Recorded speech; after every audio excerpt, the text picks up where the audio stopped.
Rebonsoir et re-bienvenue à tous dans Soir d'Info qui reçoit tout de suite Monsieur Pape Bagane, directeur régional des services au conseil pour USAID, section entrepreneuriat et investissement. Vous êtes également Monsieur Gane, président de l'association sénégalaise des alumni. Bonsoir et merci d'avoir accepté l'invitation. Merci Sarah, bonsoir. Un honneur pour nous d'être sur ce plateau. Merci encore une fois. Alors avec vous, Monsieur Gane, nous allons parler de la célébration des 10 ans du programme Mandela Washington Fellowship YALI. Le YALI qui est un programme qui est né sous l'impulsion du président Obama. Mais pour tous ceux qui nous regardent ce soir et qui ne savent pas... qui ne savaient pas plutôt qu'un tel partenariat existait entre le Sénégal et les États-Unis, comment vous le leur expliqueriez? Oui, merci. Le YALI est un programme du gouvernement américain créé par le président Obama depuis 2014 qui chaque année fait bénéficier de 700 jeunes leaders africains d'une bourse qui leur permet d'aller aux États-Unis et d'affiner leurs compétences sur les domaines du leadership, de l'innovation, de l'entrepreneuriat et du management public. Et ce, depuis 2014. Plus de 300 Sénégalais ont pu bénéficier, tous venant de divers horizons, d'aucuns du monde de l'entrepreneuriat, d'autres de la haute fonction publique et d'aucuns aussi de la société civile ont pu affiner leurs compétences dans les universités américaines à travers la bourse du YALI pour pouvoir en fait gagner en expérience, comparer, apprendre du modèle américain et aussi voir comment, qu'est-ce qui est positif et comment on pourrait peut-être aujourd'hui, de retour au Sénégal, l'appliquer dans le développement au quotidien du pays. Alors, le YALI, si je l'entends bien, c'est le Young African Leader Initiative. Tout tourne autour de ce mot leader. Comment vous faites pour repérer les leaders? Oui, les leaders, c'est celui qui sert ses communautés. C'est celui qui, à travers ses compétences, à travers son knowledge, ses connaissances, dessert sa communauté à travers l'entrepreneuriat, à travers la société civile, à travers le management public. En étant dans ces différentes positions, en aspirant, en travaillant au jour le jour, satisfaire les besoins des communautés, pour nous, c'est quelqu'un qui inspire aussi, c'est quelqu'un qui apporte du changement dans sa communauté. Et c'est ça le leadership. En somme, le leadership, c'est comment, à travers mes compétences, comment, à travers mon réseau, comment à travers mon dynamisme, je sers mes communautés et j'apporte un plus dans le développement. Alors, comment ça se passe pour ces bénéficiaires? Ils viennent vers vous? Vous allez vers eux? Chaque année, l'ambassade américaine à Dakar lance un appel à candidature au niveau mondial. Et au niveau de Dakar, la plateforme est ouverte et les jeunes leaders qui sont âgés entre 18 et 35 ans postulent pour ces 3 différentes catégories de track.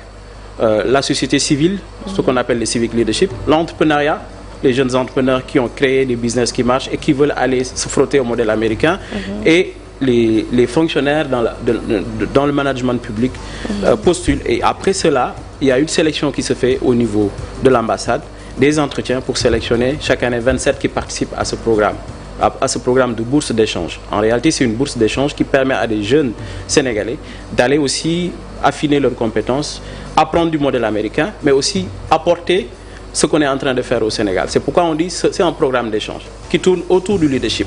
Les 3 piliers, que ce soit la société civile, que ce soit l'entrepreneuriat, que ce soit le management public, part sur un échange autour du leadership. Alors, ici au Sénégal, quels sont les domaines, on va dire, visés à travers ce partenariat? Quels secteurs sont visés dans le cadre du renforcement des capacités des jeunes leaders? Comme j'ai dit, c'est tous les jeunes leaders de la société civile qui ont des associations, des organisations, des ONG et qui travaillent avec les communautés. Ce sont des jeunes entrepreneurs sénégalais âgés entre 18 et 35 ans qui ont déjà créé des innovations, qui postulent pour être sélectionnés et être bénéficiaires de la bourse. Ce sont aussi des jeunes cadres de l'administration publique qui travaillent sur les questions de management public au niveau central, au niveau déconcentré, qui postulent pour bénéficier de la bourse. Et la bourse est une bourse de leadership.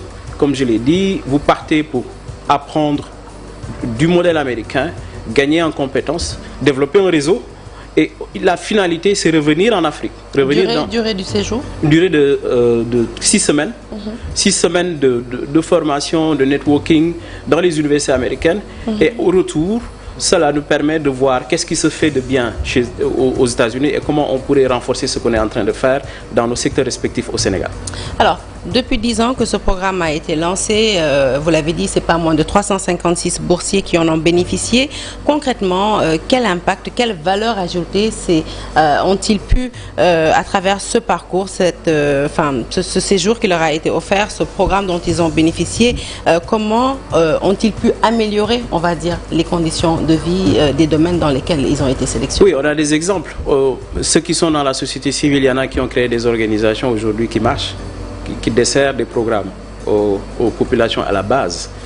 Ceux qui sont dans l'entrepreneuriat aujourd'hui ont pu développer leur activité aussi grâce au réseau, grâce aussi aux compétences acquises, grâce aussi aux programmes de subvention qu'ils ont eu à travers le YALI pour pouvoir mieux développer leur entreprise. Et ceux qui sont dans le management public ont appris des bonnes pratiques aujourd'hui qui leur ont permis dans leur quotidien de pouvoir améliorer ce qu'ils sont en train de faire dans la gestion publique.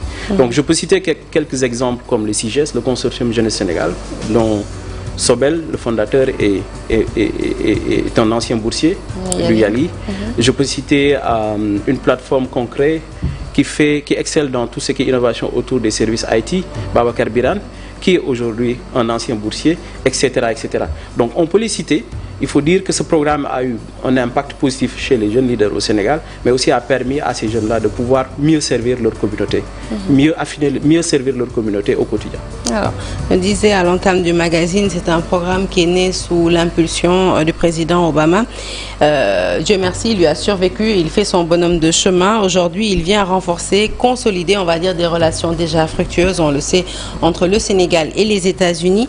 Quelques mots sur ce partenariat bilatéral entre Oui, c'est un excellent partenariat, je pense, bilatéral entre les deux pays, le Sénégal et les États-Unis, qui a permis de solidifier les liens d'amitié, les liens de solidarité et de coopération, et qui a permis aussi à des Sénégalais d'échanger avec des pairs américains, de travailler avec des universités américaines, des professionnels américains, qui a permis aussi d'apprendre un peu plus de ce qu'ils font et d'apporter nous aussi notre contribution à ce qu'aujourd'hui nous sommes en train de faire de bien dans nos activités respectives. Et je pense que c'est un modèle. Et les Anglais disent du win-win, c'est du gagnant-gagnant. On apporte, on reçoit, et en retour, chacun se bonifie et chacun, de là où il est, essaie d'impacter sa communauté positivement. Et nous célébrons les 10 années du programme cette année. Bonne transition. Alors, on va parler de cette célébration du YALI qui fête ses 10 ans. Tout un programme concocté pour fêter cette décennie au profit des jeunes leaders du continent, notamment avec une conférence, mais aussi un dîner de gala avec un leader incontestable de la scène musicale africaine, Youssou N'Dour.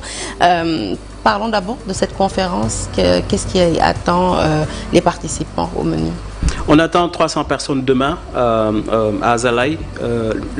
La conférence est sous le thème de l'impact des 10 ans du YALI, l'impact des jeunes leaders dans le développement. Comme j'ai dit, ce sont différents jeunes qui viennent de la société civile, du monde de l'entrepreneuriat, du management public, qui vont partager les success stories, qui vont partager leur parcours de vie, qui vont partager aussi avec une communauté d'autres jeunes, parce qu'on dit les jeunes sont les vecteurs du développement. Si on a parmi nous-mêmes des modèles, des repères qui peuvent inspirer d'autres, on ne fera que donner de l'espoir, mais susciter aussi des intérêts et des vocations au sein de nos jeunes frères et de nos jeunes sœurs. C'est pourquoi on a décidé de faire cette conférence et de partager des parcours de réussite. Mais au-delà, on est en train de consolider un document de prospective économique sur les questions. On parle de Sénégal 2050, on parle des secteurs du développement. Nous, les YALI, on a décidé, depuis quelque temps, nous réfléchissons sur une proposition de prospective économique. Comment on mêle aujourd'hui le développement, l'intelligence artificielle, comment on l'allie à nos secteurs prioritaires, que ce soit le pétrole, le gaz, l'agroalimentaire, pour transformer ce pays. Et ce document, cette réflexion, demain, on va partager les premières conclusions. Et à la sortie, on pense que ce document pourrait servir aussi à nos décideurs, au gouvernement, mais à la communauté des acteurs du développement. Donc c'est une conférence qui se déroulera demain à Azalaï, le 26, et qui réunira au moins 300 participants pour échanger sur ces questions-là. Mais sous le sceau de la transmission. Parce qu'on s'est dit, dans nos sociétés, on ne montre pas suffisamment les exemples de réussite. On nous cite très souvent des exemples de réussite d'ailleurs. Et nous, Yali, on est conscients pour changer ce narratif-là et commencer à dire nous-mêmes racontons nos succès pour inspirer nos jeunes frères et nos jeunes sœurs. Au-delà de la conférence, cette soirée de gala, ce dîner de gala avec Youssou Ndour que vous prévoyez de faire également? Oui, le 31 octobre, et merci, j'en profite pour remercier Youssou Ndour, le président Youssou Ndour, remercier la fondation Youssou Ndour, remercier GFM avec qui nous sommes en partenariat pour célébrer toujours dans cet esprit les 10 ans du Yali, une soirée de gala le 31 octobre au Pullman. Nous invitons tous les Sénégalais à nous rejoindre et annoncer que l'ensemble des recettes issues de cette soirée va être reversée pour des actions caritatives au profit des communautés. Merci beaucoup, Monsieur Gane, d'avoir été des nôtres ce soir. Plein succès, d'ores et déjà, pour cette conférence que vous tenez demain à l'hôtel Azalaï. Et belle soirée, jeudi prochain, en compagnie de Youssou Ndour, le roi du Mbalar. Merci à l'ambassade des États-Unis, au consulat, je tenais à le dire, parce que j'ai moi-même bénéficié, pas du Yali, certes, mais d'un autre programme, IVLP, c'était en 2013, un programme où j'ai vraiment pu m'imprégner des méthodes, des mécanismes qui fondent la liberté de presse aux États-Unis. Et voilà, j'en garde un excellent souvenir. Donc c'était important pour moi de le dire ce soir et de les remercier tous. En tout cas, comme je dis, plein succès pour tout ce que vous comptez organiser. Excellente suite des programmes en notre compagnie. Vous le savez, l'adresse à la nation du chef de l'État Bassirou Diomaye Faye, ce sera à 21 h. Nous entrerons en direct. Elle sera suivie donc d'un décryptage dans votre émission fétiche Giancarlo. Excellente suite de programmes à toutes et à tous en notre compagnie, bien sûr, et bon début de week-end à toutes et à tous.